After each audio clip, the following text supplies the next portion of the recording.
Sa video na ito, malalaman mo ang isang bagay na siguradong magugulat ka. Isang simpleng pagkain Pinoy na halos lahat ng bahay ay niluluto. Ang nilagang baboy ay It's a maaaring little more. makatulong para manatiling malakas ang iyong mga binti. Walang sakit ang tuhod at manatiling aktibo ang iyong katawan kahit umabot ka na sa edad na 80 o 70. Tama ang narinig mo. Ang simpleng mangkok ng nilagang baboy na matagal mo ng paborito ay maaaring magbigay ng higit na benepisyo sa kalusugan mo kung ihahanda mo ito sa tamang paraan. Karamihan sa mga tao, tinitingnan ang nilagang baboy bilang comfort food, isang mainit, nakakabusog na ulam, perpekto sa malamig o maulan na panahon. Pero, paano kung sabihin ko sa iyo na maaari rin pala itong maging lihim na sandata para sa matagalang lakas, mas balansing katawan, at kalayaan mula sa panghihina na karaniwan sa pagtanda? Kaya panoorin mo ang video na ito hanggang dulo. Dahil ipapakita ko sa iyo kung ano ang dapat mong idagdag sa nilagang baboy para maging tunay na powerhouse meal. Ito, sinusuportahan ng pananaliksik at pinapatunayan ng mga eksperto bilang epektibong paraan para mapanatili ang lakas ng kalamnan at buto ng mga nakatatanda. At hindi ito tungkol sa mamahaling suplemento o banyagang superfood. Mga simpleng sangkap lang ito na madalas mo nang makita sa kusina, mga sangkap na kapag pinagsama sa nilagang baboy, ay makatutulong para mas maginhawang maglakad, mabawasan ang pananakit ng binti, at mapataas pa ang iyong enerhiya. Ngayon, bago tayo magpatuloy, pansin, mga senior sa Pilipinas, ang mensaheng ito ay para sa inyo, kung kayo man ay nasa Luzon, Visayas, Mindanao, o nasa ibang bansa tulad ng Canada, Dubai, o iya. Marami tayong mga Pinoy na nanonood saan mang panig ng mundo. Kaya ngayon pa lang, pumunta sa comment section at sabihin kung saan ka nanonood mula. Gustong-gusto kong basahin ang inyong mga komento. Nakaka-inspire malaman kung gaano kalawak na ang ating healthy community. At habang nandyan ka na rin, huwag kalimutang like ang video at mag-subscribe sa Gintong Sustansya para hindi mo ma-miss ang mga susunod naming videos tungkol sa kalusugan, pagkain, at tamang pagtanda, linggo-linggo. Nagbibigay kami ng mga praktikal at siyentipikong tips para tulungan ang mga senior na maging aktibo, malakas, at malaya, nang hindi kailangang umasa sa mamahaling gamot o komplikadong dieta. Kaya kung mahalaga sa iyo ang iyong kalusugan, ang lakas ng iyong mga binti, at ang kalayaan mong kumilos, manatili ka rito dahil sa mga susunod na minuto, malalaman mo kung paano ang simpleng nilagang baboy, kapag ginamitan ng tamang sangkap, ay makatutulong para mapanatili ang lakas ng iyong mga binti hanggang edad 70 pataas. At habang tumatakbo ang video, hihingi ako ng iyong opinyon, kaya maging handa na mag-type sa comments, halimbawa, kung sang-ayon ka sa sinasabi ko o naranasan mo na ito mismo. Isulat lang ang ilaya sa comments. Gawin nating interactive ang video na ito. Para mas masaya, handa ka na ba? Tara, simulan na natin. Bago tayo dumiretso sa mga sangkap, unawain muna natin kung bakit humihina ang mga binti ng maraming senior habang tumatanda. Malamang naranasan mo na rin ito. Yung pakiramdam na ang pag-akyat sa hagdan ay parang mas mabigat na kaysa dati o yung nangangatog na ang mga binti kapag matagal kang nakatayo. May iba pang ang nagsasabi, dati nakakalakad ako papuntang palengke, ngayon ilang hakbang pa lang. Pagod na ako. Pamilyar ba? Kung naramdaman mo na yan, hindi ka nag-iisa. Halos lahat ng senior sa Pilipinas ay dumadaan sa ganitong problema, unti-unting pagkawala ng lakas ng kalamnan. Ang tawag dito ng mga doktor ay sarcopenia. Ano nga ba ang sarcopenia? Ito ay ang natural na pag-unti ng mas at lakas ng kalamnan na nagsisimula sa edad na 40 pataas, at bumibilis pa lalo pag lumampas ka na sa 60. Kahit kumakain ka ng regular, kung kulang ang tamang nutrisyon o kulang ka sa galaw, unti-unting lumiliit at humihina ang iyong mga kalamnan. Ayon kay Elena Volpe, isang kilalang geriatric researcher sa University of Texas Medical Branch, ang karaniwang tao ay nawawalan ng 8% ng muscle mass kada dekada pagkatapos ng edad na 30. At pagdating mo sa 70, kung walang ginagawa para maiwasan ito, maaari ka nang mawalan ng hanggang 40% ng lakas sa mga binti. Malaki yan. Kaya maraming matatanda ang nagsasabi ng ganito, ang hina na ng mga binti ko. Hindi ako makapagtayo ng matagal. Nahihilo ako kapag naglalakad. Hindi lang ito simpleng pagtanda, ito ay senyales na unti-unti nang nawawala ang mga muscle fibers na sumusuporta sa ating mga kasukasuan, tumutulong sa balance, at nagdadala ng ating bigat. Mas lumalala pa ito kapag mas kaunting galaw ang ginagawa. Kapag humina ka, mas tinatamad kang kumilos, at kapag mas kaunti ang galaw mo, mas mabilis palalo ang panghihina ng kalamnan. Isang mabisyong siklo ito, at habang tumatagal, mas mahirap na muling makabawi ng lakas. Isang pag-aaral mula sa Journal of Gerontology ang nakatuklas na ang mga senior na nakaupo ng higit 8 oras bawat araw ay may dobleng posibilidad na mawala ng lakas sa binti kumpara sa mga taong mas madalas gumalaw. Kaya, mahalaga ang paggalaw. Pero mahalaga rin ang tamang pagkain. Tandaan mo, ang ating mga kalamnan ay gawa sa protina, at kailangan nila ng mga mineral tulad ng potassium, magnesium, at calcium para gumana ng maayos. Kung kulang ka sa mga ito, hindi makakabawi o lalakas ang mga kalamnan mo kahit ehersisyo ka. Kaya minsan sinasabi ng matatanda, naglalakad naman ako tuwing umaga, pero parang mahina pa rin ako. Ang dahilan? Kulang sa nutrisyon ang kalamnan. Dito na papasok ang nilagang baboy bilang higit pa sa simpleng ulam. Pwede pala itong maging meal na pampalakas ng kalamnan kung lulutuin gamit ang tamang sangkap. Pero, yan ang pag-uusapan natin sa susunod na bahagi. Ngayon, gusto ko munang tanungin ka, napansin mo bang humihina ang iyong mga binti kumpara noon? Mas nahihirapan ka bang umakyat ng hagdan o tumayo mula sa upuan ng walang tulong? Kung i-type mo sa comments ang Ulaya. Ngayon, tingnan natin kung ilan sa atin ang may ganitong karanasan. At tandaan, walang dapat ikahiya. Ang panghihina ng binti ay hindi senyales ng pagkukulang, natural itong bahagi ng pagtanda. Pero maaari natin itong pabagalin o baliktarin sa pamamagitan ng tamang pagkain at pang-araw-araw na gawi. Kaya manatili ka, dahil sa susunod, malalaman mo kung paano ang isang simpleng mangkok ng nilagang baboy na may tamang kombinasyon ng sangkap ay makatutulong para maibalik ang lakas, maprotektahan ang mga buto, at mapanatiling matatag ang iyong mga binti kahit sa edad na 70 pataas.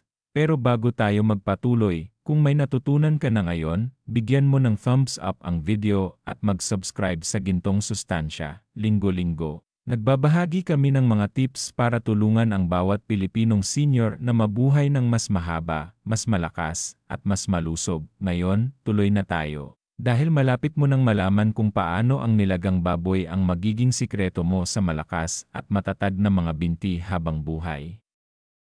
Ngayong alam na natin kung bakit humihina ang ating mga binti habang tayo ay tumatanda, pag-usapan naman natin ang isang pagkain paborito ng halos lahat, nilagang baboy. Ilang henerasyon na itong nasa hapag ng mga Pilipino.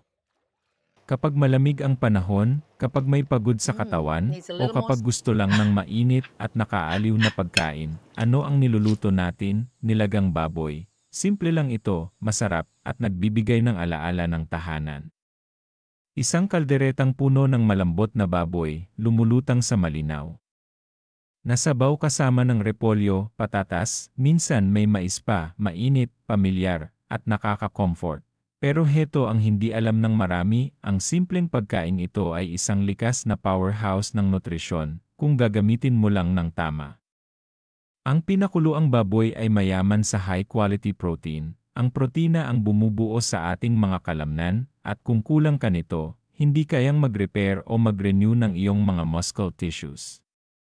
Bawat subo ng nilagang baboy ay nagbibigay ng nutrisyong kailangan ng iyong katawan para manatiling malakas. Ang baboy ay may taglay ding iron at zinc, dalawang mahahalagang mineral para sa maayos na sirkulasyon ng dugo at matatag na immune system. Ang iron ang tumutulong magdala ng oxygen sa iyong mga kalamnan, samantalang ang zinc ay tumutulong sa paghilom ng mga tissue at sa produksyon ng enerhiya. Kung kulang ka sa mga ito, madali kang manghihina, mahihilo, o mapapagod. Ngayon, iniisip ng karamihan na masama ang taba ng baboy. Pero kapag pinakuluan ito, ang taba ay natutunaw sa sabaw, nagbibigay ng lasa pero hindi sobrang mamantika. Kaya sa totoo lang, ang nilagang baboy ay isa sa pinakamalusob na paraan ng pagkain ng baboy. Makakakuha ka ng protina at collagen nang hindi nasosobrahan sa mantika tulad kapag pinirito. Ayon sa Harvard Medical School, ang mabagal na pagluluto o pagpapakulo ng karne ay nakatutulong para mapanatili ang mga amino acids. Ito ang mga bumubuo ng protina na nagpapatatag ng mga kalamnan at kasukasuan, kaya ang mangkok ng mainit na nilaga ay hindi lang nakakabusog, ito ay nagpapalusog sa loob ng iyong katawan. At heto pa ang mas kamangha-mangha, kapag pinakuluan mo ang mga buto ng baboy, lalo na kung may balat o kaunting taba, naglalabas ito ng collagen. Ang collagen ay isang uri ng protina na sumusuporta sa iyong mga kasukasuan, litid, at balat. Ito ang tumutulong para manatiling flexible ang tuhod at hindi matigas ang mga kasukasuan. Kaya sa susunod na magluto ka ng nilagang baboy, huwag mong itapon ang mga buto o balat dahil yan ay ginto para sa katawan. Tumutulong itong magpanibago ng cartilage at protektahan ang mga kasukasuan, lalo na habang tumatanda ka. Ngayon, gusto kong tanungin ka. Inaalis mo pa rin ba ang balat ng baboy kapag nagluluto ng nilaga? Kung ay type sa comments ang guilty. Tingnan natin kung ilan sa inyo ang gumagawa niyan, pero huwag mag-alala, hindi ko sinasabing kumain ka ng sobrang taba. Ang ibig kong sabihin, kaunting taba na pinakuluan ng maayos ay mabuti para sa iyong mga kasukasuan at buto, at heto na. Kung ano ang tunay na nagiging dahilan kung bakit ang nilagang baboy ay isang Filipino super meal, ang mga gulay na idinadagdag mo rito. Kapag pinagsama mo ang pinakuluang baboy at mga piling gulay, nakakabuo ka ng perpektong timpla ng nutrisyon. Protina, bitamina, mineral, at antioxidants. Ang sabaw ay nagiging puno ng sustansyang galing sa karne at gulay. Bawat higop ng sabaw ay parang natural na gamot, banayad, epektibo, at mura. Isipin mo ito. Maraming seniors ang gumagastos ng libo-libo sa supplements, collagen, vitamins, protein powder. Pero ang nilagang baboy mo, kapag niluto sa tamang paraan, mayroon na lahat ng iyan sa isang masarap at abot-kayang pagkain. At ang pinakamaganda pa, hindi mo lang pinapakain ang iyong katawan, kundi pati ang iyong mga alaala. Ang nilaga ay nagdudugtong ng mga henerasyon. Ito ang niluluto ng ating mga magulang noon, at ito rin ang maipapasa mo sa susunod, ngunit sa mas malusob na paraan. Kaya simula ngayon, gusto kong tingnan mo ang nilagang baboy hindi lang bilang pagkain, kundi bilang natural na formula para sa malakas na katawan at matatag na buhay.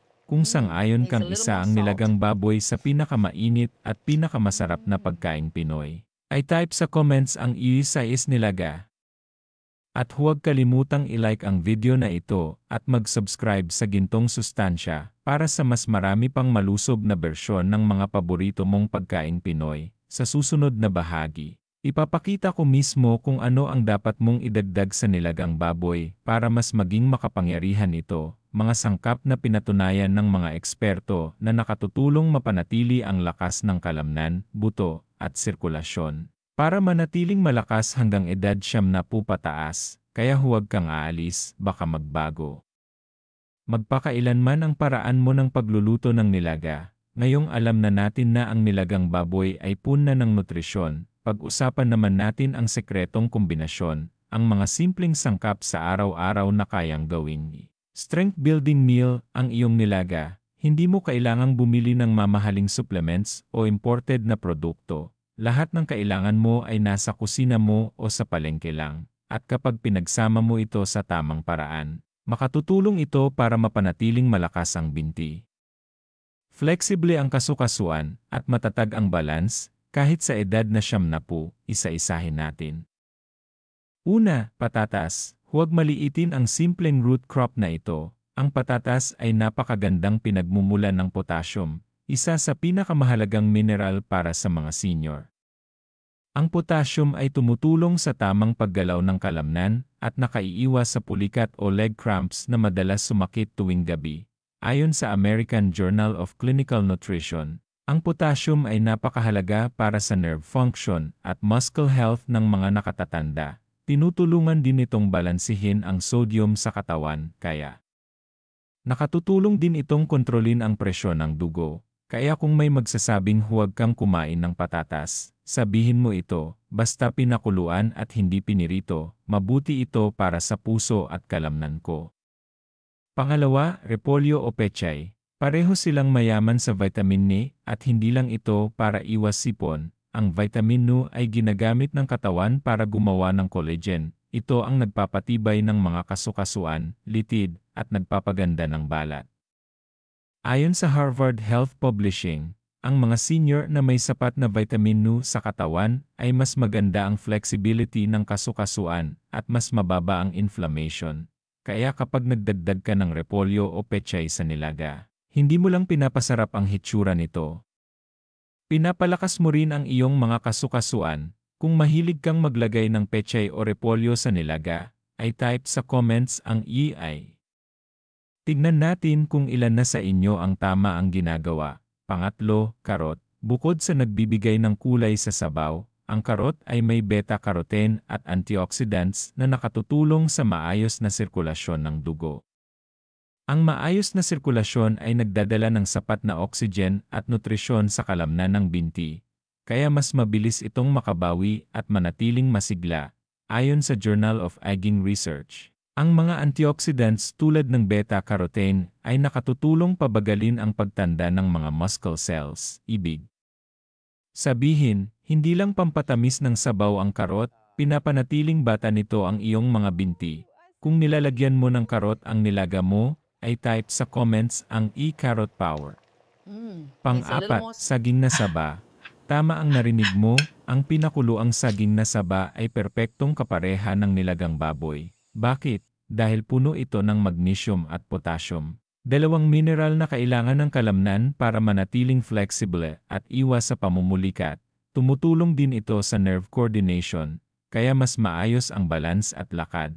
Ayon sa pag-aaral ng National Institutes of Health, NIH, ang mga senior na may sapat na magnesium ay mas mabilis maglakad at mas maayos ang balance kumpara sa kulang nito. Kaya kapag isinabay mo ang saging sa nilaga, hindi lang ito masarap, sinusuportahan ito ng siyensya. Kung mahilig kang kumain ng saging na saba, ay type sa comments ang isaba forever.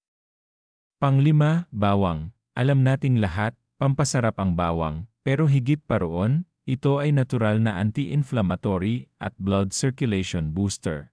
Ayon sa pag-aaral ni Chieko Yamakoshi sa Japan, ang mga senior na kumakain ng bawang ng regular ay may mas magandang daloy ng dugo, mas mababang pagkapagod, at mas matatag na resistensya. Ang bawang ay nakatutulong na paluwagin ang mga ugat ng dugo, kaya mas maraming oxygen at nutrisyon ang nakararating sa kalamnan ng binti, kaya kapag nilagyan mo ito sa nilagang baboy, hindi ka lang nagpapalasa, pinapalakas mo rin ang puso at kalamnan mo, at panghuli, kalamansi. Akala ng iba, pampaasim lang ito, pero napakahalaga nito sa pagsipsip ng iron mula sa baboy. Ang iron ay mahalaga para makagawa ng red blood cells na nagdadala ng oxygen sa kalamnan. Kung kulang ka sa iron, madali kang mapagod, mahilo, o manghina kahit nagpapahinga. Kaya yung simpleng pisil ng kalamansi bago ihain ang nilaga, malaki ang naitutulong, pinapataas nito ang absorption ng nutrients at pinapadali rin ang digestion. Mabilis na recap, patatas, para sa potassium at lakas ng kalamnan, repolyo o pechay, para sa vitamin N at malusog na kasukasuan, karot, para sa antioxidants at maayos na daloy ng dugo. Saging na saba, para sa magnesium at balanse, bawang, para sa sirkulasyon at tibay ng katawan, kalamansi, para sa iron absorption at digestion. Kapag pinagsama mo ang lahat ng ito sa pinakuluang baboy na mayaman sa protina at collagen, nakakabuo ka ng Strong Legs Meal, isang simple, abot-kayang, at tunay na pagkaing Pinoy na makatutulong para manatiling malakas kahit sa katandaan. Kung karamihan sa mga sangkap na ito ay ginagamit mo na sa nilaga mo, ay type sa comments ang EI. At kung plano mong subukan ito simula ngayon, ay type ang EI will start. Bago tayo magpatuloy, huwag kalimutang i-like ang video kung may natutunan ka ngayon, at mag-subscribe sa Gintong Sustansya, linggo-linggo. Nagdadala kami ng praktikal at siyentipikong tips para tulungan ang mga senior na Pilipino na mabuhay ng mas mahaba, mas malakas, at mas masaya. Ngayon na alam mo na ang mga sekretong sangkap, pag-usapan naman natin ang pinakamahalagang bahagi. Ang protina, ang tunay na tagapagtayo ng kalamnan at sandata laban sa panghihina, kaya manatili ka dahil ang susunod na bahagi ay tutulong sa iyong malaman kung gaano karami ang kailangan mo at paano mo ito makukuha araw-araw. Ngayon, pag-usapan natin ang isa sa pinakamahalagang sustansya para sa bawat senior, protein. Marahil ay narinig mo na ito dati. Baka sinabi na ng iyong doktor, o baka may nagsabi na, kailangan mong kumain ng mas maraming protina para lumakas. Pero alam mo ba kung bakit talaga napakahalaga ng protina? Lalo na para sa mga nakatatanda, narito ang katotohanan. Ang protein ay hindi lang para sa mga bodybuilder o atleta. Ito ay para sa lahat ng gustong manatiling malakas, makalakad ng walang sakit, at mamuhay ng malaya kahit sa katandaan. Ang iyong mga kalamnan, buto, balat, at maging ang immune system mo, lahat iyan ay gawa sa protina. Isipin mo ito, tuwing naglalakad ka, tumatayo, o nagbubuhat ng gamit. Nasisira ng kaunti ang iyong mga kalamnan, normal lang iyon, pero kailangan ng katawan mo ng protina para ayusin ang mga munting pinsalang iyon at palakasin muli ang mga kalamnan. Kapag kulang ka sa protina, hindi nakakabawi ang iyong katawan at dahan-dahan lumiit at humihina ang mga kalamnan. Kaya maraming senior ang nagsasabi, parang humihina ako kahit kumakain naman ako 3 beses sa isang araw. Ang problema ay hindi kung gaano karami ang kinakain mo, kundi kung ano ang kinakain mo. Ngayon, pag-usapan natin ang tamang dami ng protina. Ayon kay R. Stuart Phillips, isang kilalang eksperto sa muscle physiology mula sa McMaster University, ang mga nakatatanda ay mas nangangailangan ng protina kaysa sa mga mas bata. Inirerekomenda niya ang hindi bababa sa 1.2 gramo ng protina kada kilo ng timbang ng katawan bawat araw upang mapanatili ang lakas ng kalamnan. Halimbawa, kung ang timbang mo ay 60 kilo, dapat ay kumain ka ng humigit kumulang 70 hanggang 75 gramo ng protina bawat araw. Kung 50 kilo ka naman, mga 60 gramo ng protina kada araw ang kailangan mo, at huwag kang mag-alala. Hindi ibig sabihin nito na puro karne na lang ang kakainin mo. Narito ang simpleng paliwanag, ang isang mangkok ng nilagang baboy na may ilang piraso ng karne ay nagbibigay ng 20 hanggang 25 gramo ng protina. Kung kakain ka nito minsan sa isang araw, dagdagan mo pa ng isda, manok, tokwa, o isang nilagang itlog sa iba pang pagkain mo, maaabot mo na ang tamang dami ng protina sa loob ng isang araw. Ang karaniwang pagkakamali ng maraming senior ay masyadong maraming kanin at kulang sa protina. Busog nga ang tiyan, pero hindi lumalakas ang katawan. Ang kanin ay nagbibigay ng enerhiya, pero ang protina ang nagtatayo ng lakas. Kaya tandaan ang simpleng formula na ito, mas maraming protein katumbas equals mas malalakas na kalamnan, mas maraming kanin katumbas equals mas maraming enerhiya. Pero hindi lakas kung malinaw ito sa'yo, ay type sa comments, protein builds strength. Ngayon, baka nagtatanong ka, pwede ba akong kumuha ng protina sa iba pang pagkain bukod sa baboy? Siyempre naman, makakakuha ka ng magandang uri ng protina sa isda, itlog, tokwa, manok, munggo, at beans. Pero ang espesyal sa nilagang baboy ay nagbibigay ito ng protina at collagen, dalawang sustansyang magkasamang nagpapalakas. Ang protina ang nagre-repair at nagpapalakas ng kalamnan, habang ang collagen naman ang nagpapanatiling madulas at flexible ang iyong mga kasukasuan. Ito ang perpektong kombinasyon para sa malalakas na binti at walang kirot na paggalaw. Ayon sa isang pag-aaral na inilathala sa American Journal of Clinical Nutrition, ang mga senior na kumakain ng sapat na protina ay may mas mabilis na lakad, mas balance, at mas kaunting pagkadulas o pagkakahulog kumpara sa kulang sa protina. Ibig sabihin, ang tamang pagkain ay literal na makatutulong para manatili kang matatag sa iyong mga paa. Ngunit narito ang dapat tandaan, hindi kayang i-absorb ng katawan mo ang sobrang protina sa isang kainan lang. Kaya inirerekomenda ng mga eksperto na ipamahagi ang protina sa buong araw, halimbawa, almusal, isang nilagang itlog o tinapay na may peanut butter tanghalian, nilagang baboy hapunan, maliit na piraso ng isda Needs a o little more. tokwa at huwag kalimutan ang uminom ng sapat na tubig. Dahil kailangan din ito ng katawan sa pagtunaw ng protina, ngayon gusto kong itanong sa'yo, gaano kadalas kang kumakain ng pagkaing mayaman sa protina? Isang beses? 2 beses? O paminsan-minsan lang? I-type sa comments, once, twice, o rarely, para makita natin kung ano ang karaniwan sa ating mga manonood. Kung may natutunan kang bago ngayon, pakipindot ang like button. Nakatutulong ito para maabot natin ang mas maraming senior na Pilipino na gustong manatiling malakas at masigla. At kung hindi ka pa nakasubscribe, pindutin ang subscribe button at ang notification bell para hindi mo ma-miss ang aming mga lingguhang health videos dito sa Gintong Sustansya. Ngayon na alam mo na kung gaano kahalaga ang protina para sa iyong mga kalamnan, lumipat naman tayo sa collagen at kalakasan ng mga buto. Dahil ang malalakas na kalamnan ay nangangailangan ng matitibay na buto para suportahan ito. Sa susunod na bahagi, pag-uusapan natin kung paano nakatutulong ang nilagang baboy sa pagpapatibay ng mga kasukasuan, pagpapalambot ng tuhod, at pag-iwas sa pananakit ng binti, kaya huwag aalis. Dahil baka magbago magpakailanman ang pananaw mo sa paborito mong nilaga. Ngayon na napag-usapan na natin ang tungkol sa protina, collagen, at ang kahangahangang benepisyo ng nilagang baboy, oras na para pagdugtungin ang huling at pinakamakapangyarihang bahagi ng puzzle, ang paggalaw. Dahil narito ang simpleng katotohanan, kahit kumain ka ng lahat ng tamang pagkain, uminom ng masustansyang sabaw, at uminom ng mga bitamina, kung hindi mo igagalaw ang iyong katawan, hihina pa rin ang iyong mga kalamnan, sabi nga nila. Kung hindi mo ginagamit, mawawala.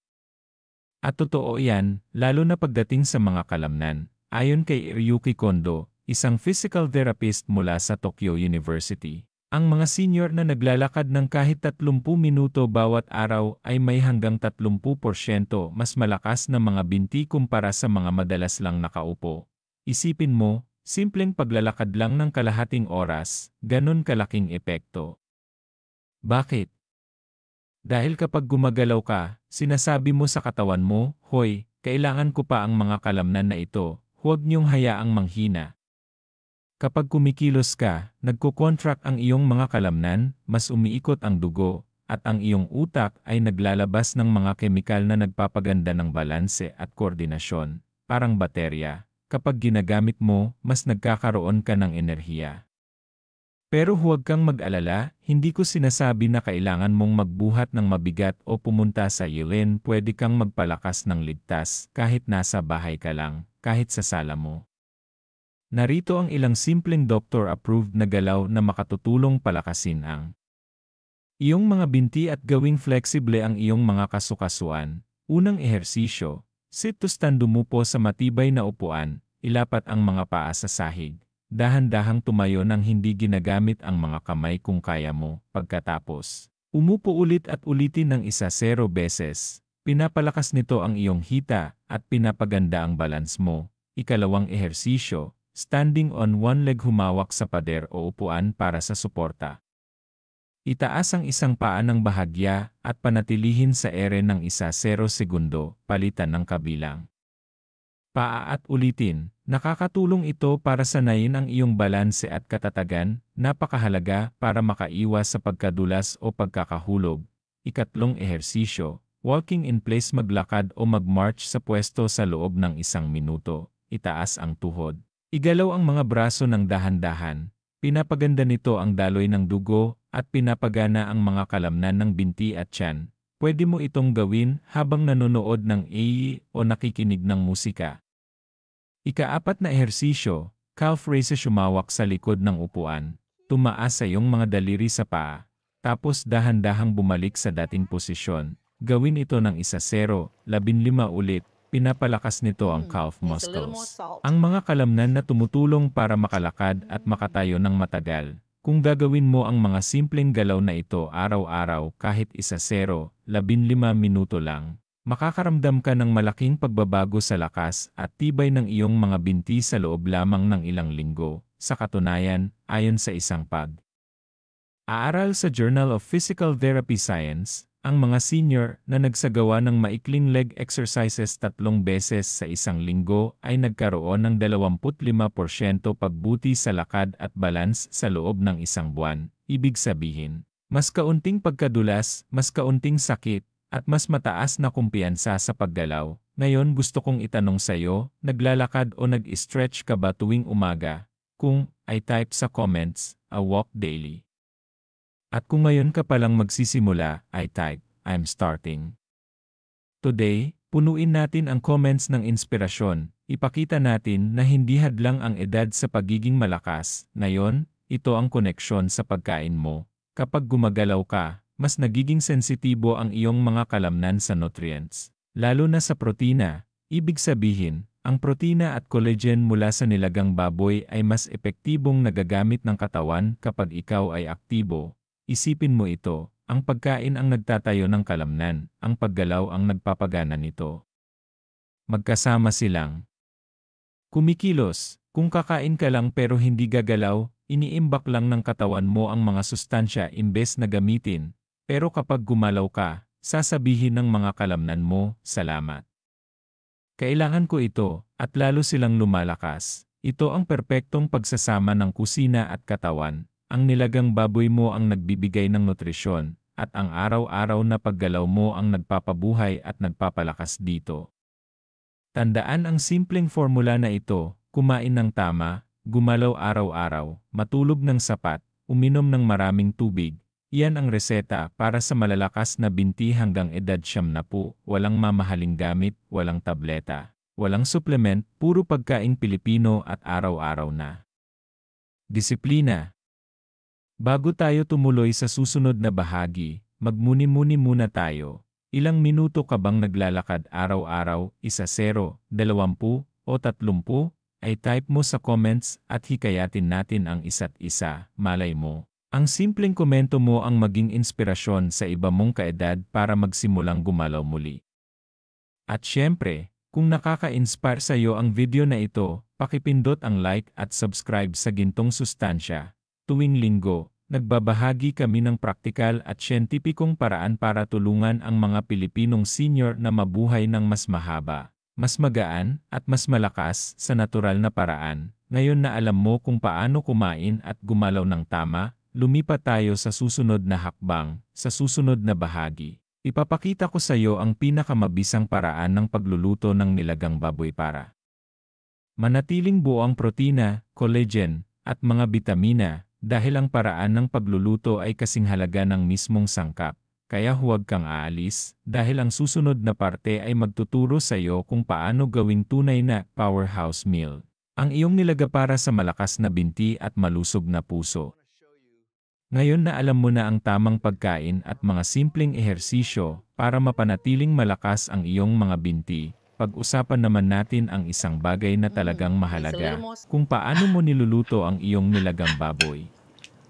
Dahil kahit gaano kaganda ang mga sangkap na ginagamit mo, kung mali ang paraan ng pagluluto, maaari mong mawala ang kalahati ng mga sustansya nito nang hindi mo namamalayan. Pero huwag kang mag-alala, sa bahaging ito, ituturo ko sa iyo kung paano maghanda ng nilagang baboy sa pinakamalusog at pinakamabisang paraan, yung bersyon na nagpapalakas ng kalamnan, kasukasuan, at buto sabay-sabay. Simulan natin sa mga pangunahing sangkap. Kalahati kilo ng pork shoulder o ribs, ito ang parte na may tamang balanse ng karne, taba, at collagen. 3 tasang tubig, pwede kang magdagdag pa habang kumukulo. 1 patatas, hiniwa sa 4. 1 karot, hiniwa. 3 hanggang 4 na dahon ng repolyo o pechay. 1 saging na saba, pakuluin ng hiwalay o ihain sa gilid.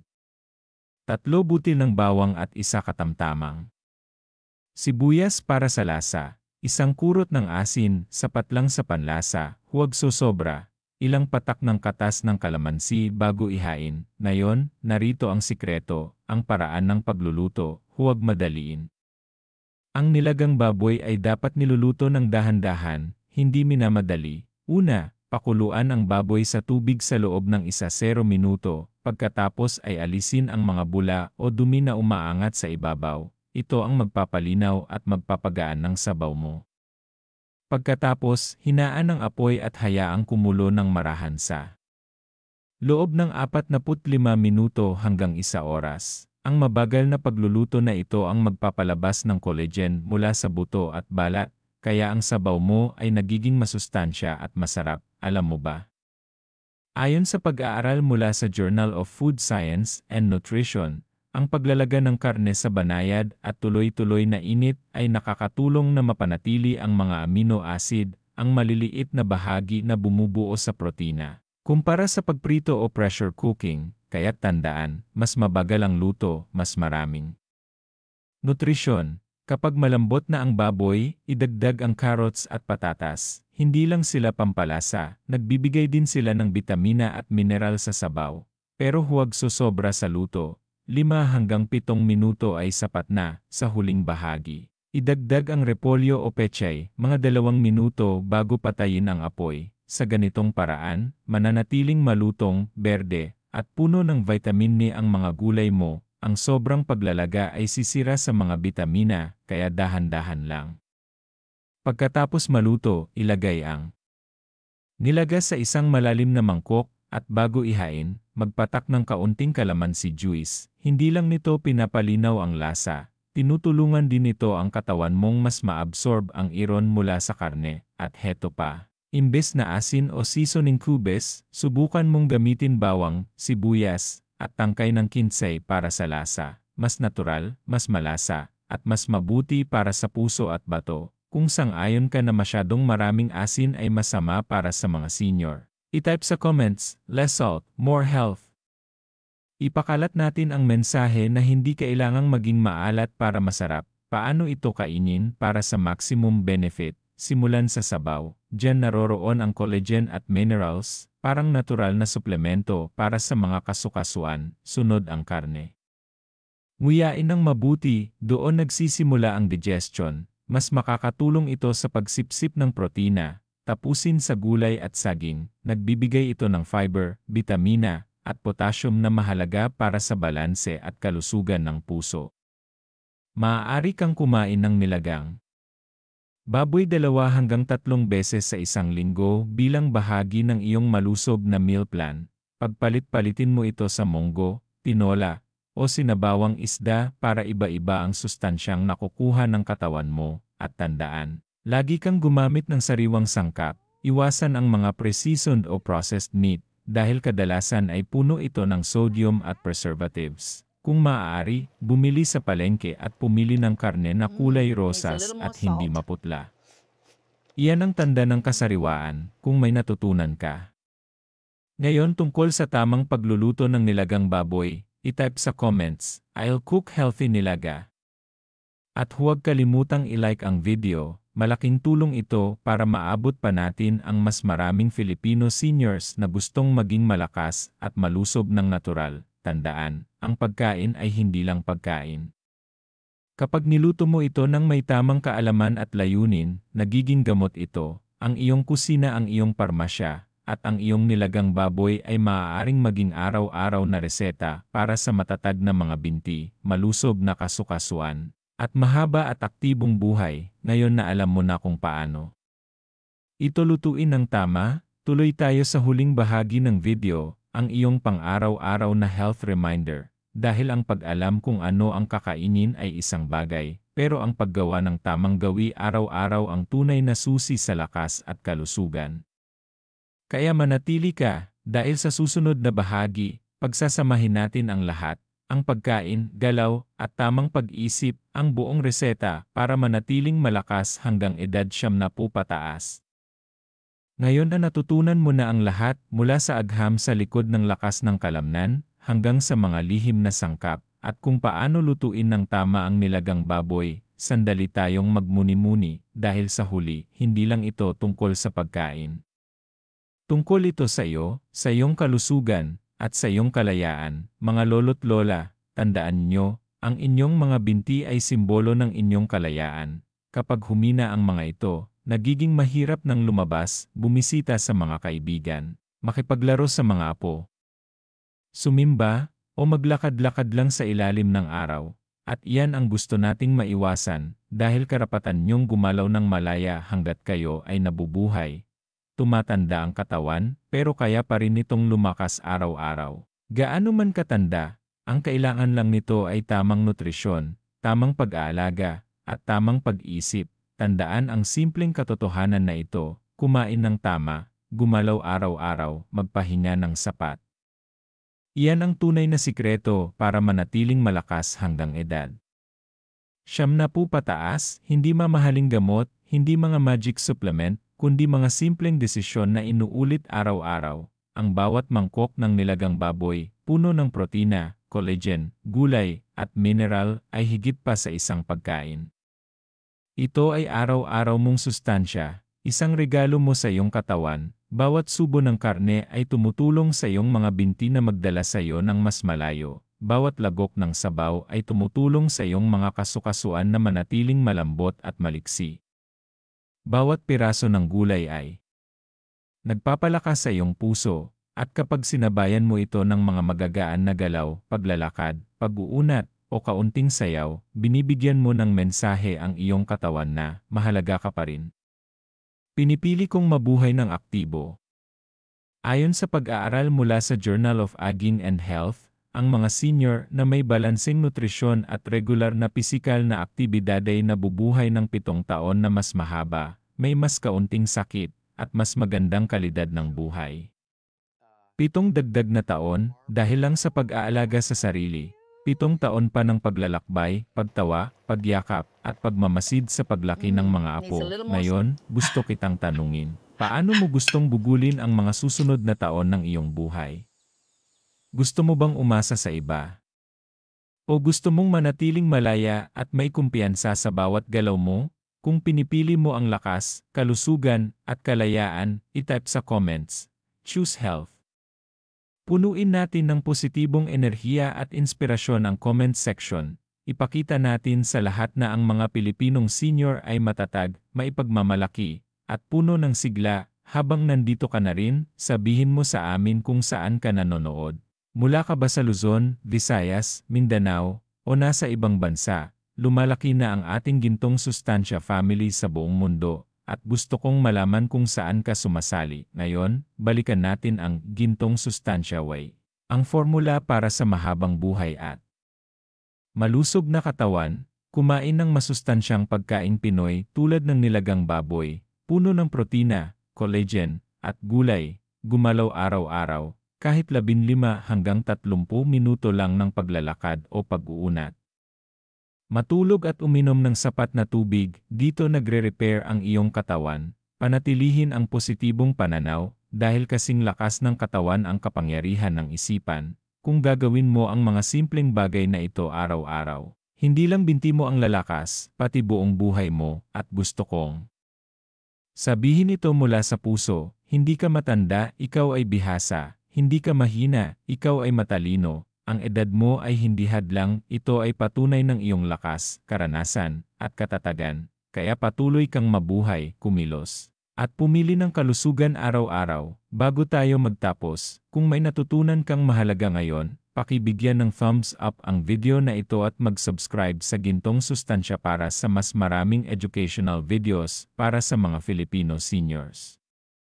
Nagpo-post kami bawat linggo tungkol sa nutrisyon, simpleng ehersisyo, home remedies, at mga payong pangkalusugan na madaling sundan. At huwag mong kalimutan, i-share ang video na ito sa iyong pamilya at mga kaibigan.